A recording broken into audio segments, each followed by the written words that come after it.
I love art books. Usborne does some really awesome art and activity books, and I'm going to show those to you now. The first one that I want to talk about is the Art Treasury. This one is really, really cool. Pretty much everyone who does homeschooling needs this. Anyone who's really just into art, definitely awesome resource. So this book, the Art Treasury, has, you can see how thick it is, that gives you an idea, but it has a page with an art project. It talks about the artist, it has information about it, and then on the next page there's an art project that follows along the same lines as the artwork. And there's a whole bunch of these classic pieces of art, and then a project that follows. This is really, really cool. There's enough material in here to be used for an entire year of homeschooling art education. If you do, you can do art history one week, and then the next week you can do a follow-up art project. I mean, how fun is that? And some of the projects in here are even young enough that I'm going to start doing them with my 3-year-old. Some of them are a little more advanced. But this is really, really cool, and you can mix it and match it and use it how it works for your family. Very, very cool learning resource that has been put together by Usborne for us. Another thing I want to show you is we have these really awesome activity cards. I just took some out of the box, you can see. This is Animal Doodles. This has 50 double-sided wipe clean cards, and it comes with a dry erase pen.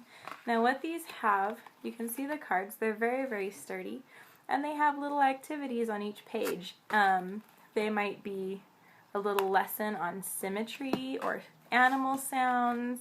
Some of them are just a prompt to use your imagination, or, just really, really fun stuff. Draw around the outside of the markings to complete this picture. Lots and lots of fun activities. There's 50 activities in one of these boxes, and they're really cool. And I've even, on our set, we've punched little holes in the corner, and then I put them on a ring. And so I keep 2 little sets of these in my purse for my girls, so if we end up waiting too long in a waiting room or something like that, then I can just pull out that activity, and it's really fun for them. This is fingerprint activities. As soon as this was released this past summer, I had to have it. It's so much fun. So this ink is very thick. It's kind of feels like paint. It's thinner than finger paint because it's coming through the pad, but that kind of gives you an idea. And what this has is whoa, and there that comes off. I live in the desert, so the adhesive just dried up. So it has these little activities, and so you can see here we have a little lesson about descriptive words. So we made wiggly arms, we made long arms, and so we decorated all of my daughter's little fingerprint monsters in our little lesson about those kinds of things. So there's all these little prompts. Use 2 different inks for a bug's head and body. Fill the page with crazy bugs. And there's just all kinds of fun. Make raindrops. Lots of really cool stuff. If your child is younger, you definitely want to supervise them during this activity. But for older kids, they can just have at it and have a great time. Use some awesome markers along with their paint. So it's just a lot of fun. This is the Magic Painting book. It comes with this pen that you dip into water, and then you can paint over these gorgeous pictures. And as you go over the patterns, the ink comes right out. So this is a self-contained watercolor book. I actually took it on a road trip to Mexico, and I had a little bit of water in my cup holder, and then I was just able to do this while we were driving, and it was so much fun. You can even use that one for mommy time. Here's one of our awesome coloring books. There's a whole bunch of these you have to check out. There's wildflowers, flowers, rainforest, and you can just see how beautiful that they are. And they have little blurbs of information so that this is actually, you can learn a little bit about biology while you're doing this. So that's really pretty cool. This is a fun one. I got this one right away. As soon as it was released, I ordered it. This is not a math book. This is an art book. And I love this because I have always struggled with math, and I was always that, student, well, why do I even need this? I'm never going to use this.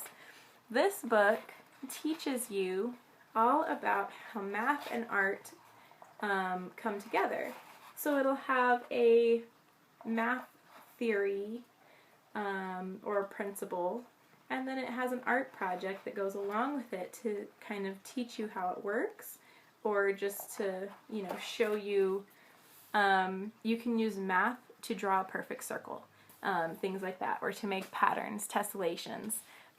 So for your students who want to be a starving artist and don't want to do math, or I just struggle with it, for the creative thinkers, it's a great follow-up, or something that they can do at home. Even for teachers, you can use that as an activity in your classrooms. I love that.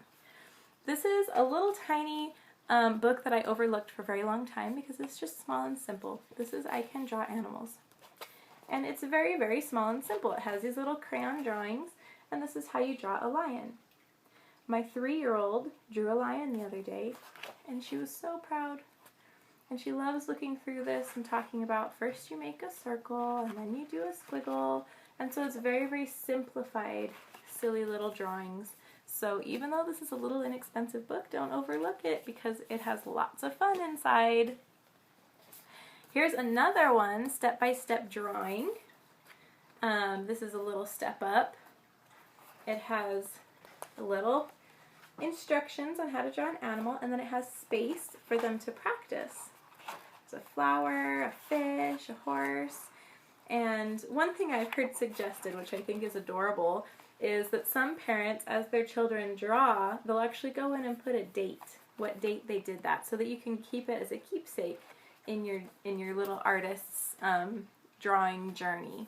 So this is definitely a fun one. There's also drawing people, so you can check those out. This is a combined volume sticker and coloring book. It has fairies, ponies, and animals are the 3 books that have been combined into it. So there's the fairies coloring book, and then there's the pony sticker book, and it has the stickers back there in the back, and then there's an animals coloring and stickers. So as you do your coloring, see there's for the fairies, you can color up the fairies and then decorate with stickers, and it's really fun. And these ones have, you know, it tells you which page each set of stickers goes with, so they have a little bit of a guideline if they want. Pretty cool combined volume. You get some savings if you purchase that way. Here's a build a picture. We also have sticker dolly dressing, and there's some action hero ones. So this one's pretty fun. It has, here's some that we've made. It just has crazy body parts of monsters, and then you get to create your monsters. My daughter, we got this for Halloween, and we've just been loving it. And it has these really, really fun and colorful backgrounds you can build on. And then, let's see, we've done a lot of this, but I'll show you. See, there's all the crazy stickers. You can make crazy monsters. There's sticker books. We have a plethora of sticker books. There's so many. This is sticker dolly dressing princesses, and you'll see somewhere, I'll get to a page. So the princesses, they're wearing their underwear, or their underslips or whatever, and then you go to the corresponding sticker page and you can find their outfits. And the thing that I love about these is I'm not big into princesses. This one came into my kit.